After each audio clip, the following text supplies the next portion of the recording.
Peppa Pig. Peppa igra košarku. Divan je sunčan dan. Peppa i njezini prijatelji su na igralištu. Djeco, reče gospođa Gizela, danas imamo posebnog gosta koji će vas naučiti igrati košarku. Pepin tata dolazi na igralište. Zdravo svima, Tata, zarokće Peppa. još nije vrijeme da idemo kući. Dolazi nam poseban učitelj. To sam ja, reče tata. Ja sam trener, objasni Pepin tata. Učitelj košarke zove se trener. Tata zavrti loptu na vrhu prsta. To je sjajno, tata. Peppa, reče tata, zovi me treneru. Dobro, tata treneru. Tata puhne u zviždeljku. U košarci udarajte loptu rukom o pod, reče tata trener. Pokušajte svi. Djeca vježbaju vođenje lopte po igralištu. Sada, ubacite loptu u koš, poviče tata trener.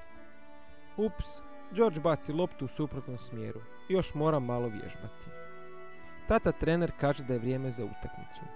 Podijelite se u dvije ekipe, reče on. Djevojčice su u jednoj ekipi, a dječaci u drugoj. To nije pošteno, reče Poni Doni. U našoj ekipi su mališani. Ne brini se, reče mu pas Deni. Dječaci će ipak pobijediti. Utakmica počinje. Slonica Emily ulovi loptu s urlom.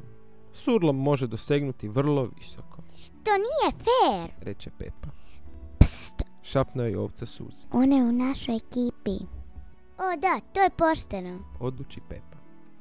Želimo Emily u našoj ekipi, poviče Poni Doni. Nemojte se svađati, reče tata trener. Svi možete biti u istoj ekipi. Djeca se zadovoljno okupe u jednu ekipu. Ali protiv koga ćemo igrati? Upita Peppa. Pa, reče tata trener.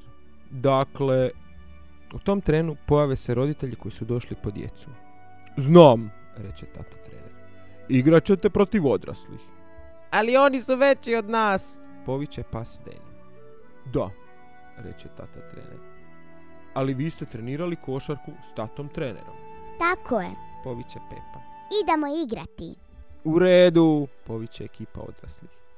George brzo prođe gospodina slona, a zatim doda loptu zebri Zoji. Zoja ju doda zecu Robertu. Zec Robert dobaci loptu Peppi, a ona ju ubaci kroz obruč. Koš! Začuje se završni zvižduk. Utakmica je gotova. Svi navijaju. Dječja ekipa je pobijedila, A to sve zahvaljujući tati treneru. reče Peppa.